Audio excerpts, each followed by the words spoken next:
Well, welcome back to our ongoing series of the people that God values. And this will be the last of them. We've been through God values broken people, God values failed people, God values defeated people. Values people who feel incomplete.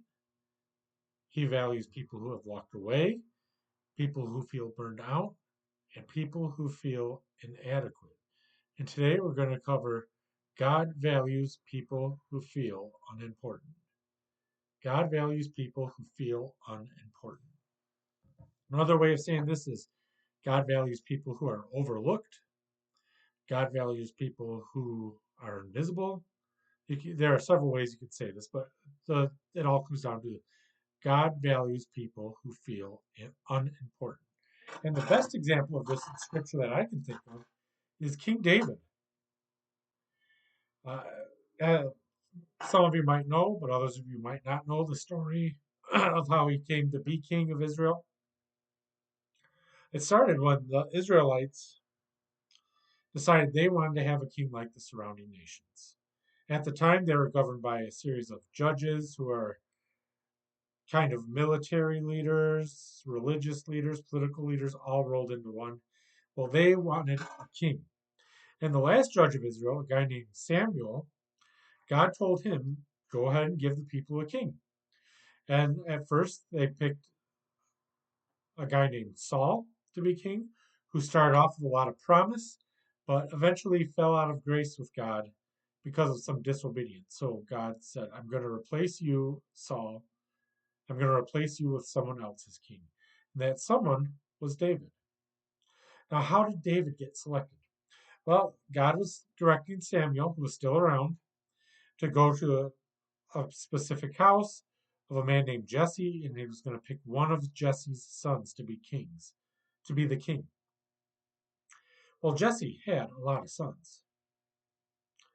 And we pick up the story here in 1 Samuel 16, and I'm going to start reading in verse 8. So Jesse called Abinadab and made him pass before Samuel. And he said, neither has the Lord chosen this one. Then Jesse made Shammah pass by. And he said, neither has the Lord chosen this one. Thus Jesse made 7 of his sons pass before Samuel. And Samuel said to Jesse, the Lord has not chosen these. And Samuel said to Jesse, are all the young men here? Then he said, there remains yet the youngest. And there he is, keeping the sheep. And Samuel said to Jesse, send and bring him, for we will not sit down till he comes here. So he sent and brought him in. Now he was ruddy, with bright eyes, and good looking, and the Lord said, arise, anoint him, for this is the one. Then Samuel took the horn of oil and anointed him in the midst of his brothers, and the Spirit of the Lord came upon David from that day forward. So Samuel arose and went to Ramah.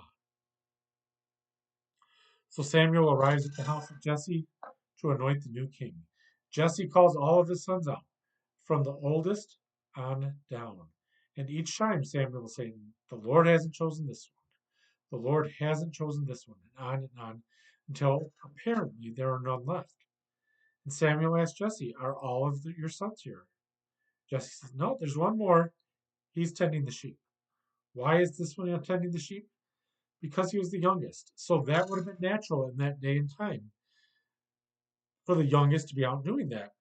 He was the unimportant one. He was the one who was unimportant, overlooked, often thought to be invisible. But Samuel insists, Jesse, call that one. And that's the one God picks. Why? Because God values even the ones that the world would consider unimportant. God values even the ones that the world often overlooks and sees right through. David was one such person, overlooked, unimportant, invisible. He was the youngest.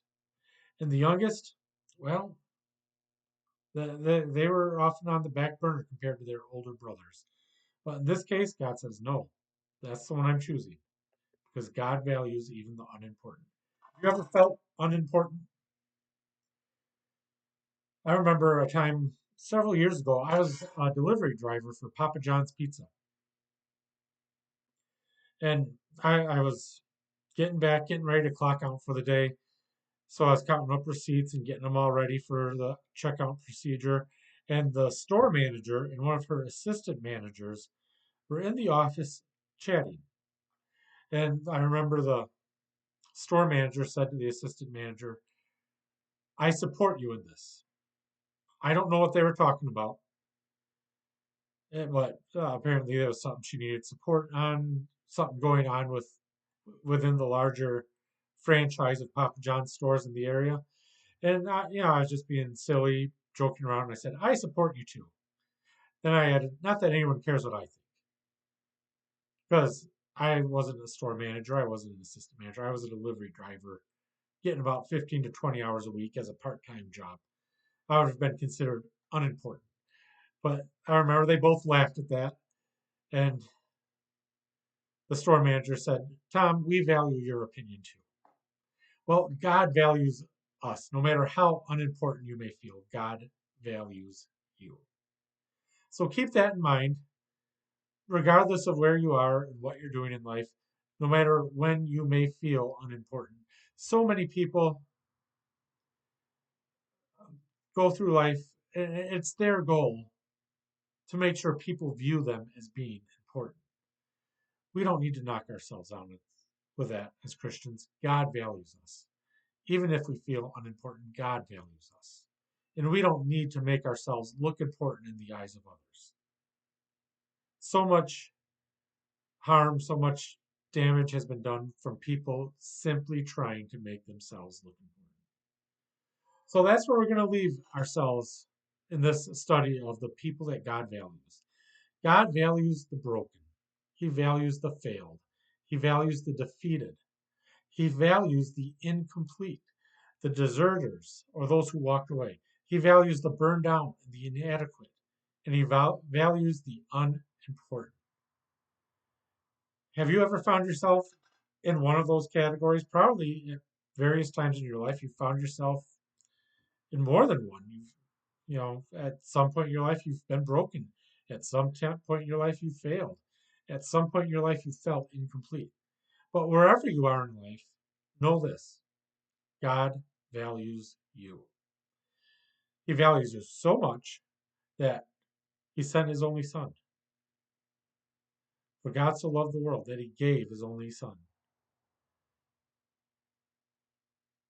So remember that whenever you feel like you're unimportant.